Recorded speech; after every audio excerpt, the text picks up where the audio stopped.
Hello mga kamitsu! Ngayong araw na to ay nandito ako ngayon sa Lemketkay Mall, Cagayan de Oro City. Sa video na to ay isi-share ko po sa inyo ang aming Mitsubishi Expander GLX manual transmission.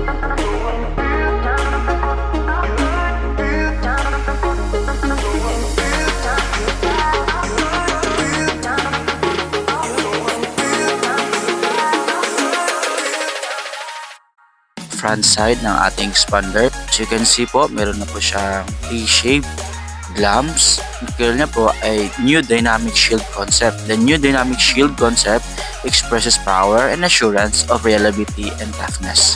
Sa front grill po natin, meron din siyang honeycomb design para mas nakakapasok ng hangin natin papuntang radiator at engine. At meron na din siyang fog lamp. Tayo sa ating engine. So yung engine natin is 1.5 liters double overhead camshaft Mavic engine. So yung fuel consumption niya is nasa 19.32 kilometers up to 22 kilometers. Dito tayo sa side view ng ating expander. As you can see po, meron na din siyang turning light sa ating side mirror. At yung size ng rim natin ay naka 17 2-tone alloy rim.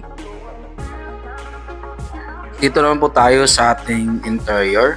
So naka power windows na po siya with windows lock. Meron na din siyang control buttons para sa ating side mirror. At yung steering wheel po natin, meron na po siyang audio control, hands-free with voice command, at electronic na po yung power steering natin. Meron po siyang dalawang airbags sa passenger at sa driver. Meron na din siyang tilt steering, telescopic steering, cruise control. At yung multimedia system natin ay naka 7-inch smartphone link display audio, touchscreen with Apple CarPlay and Android Auto, Bluetooth, tuner, and USB port.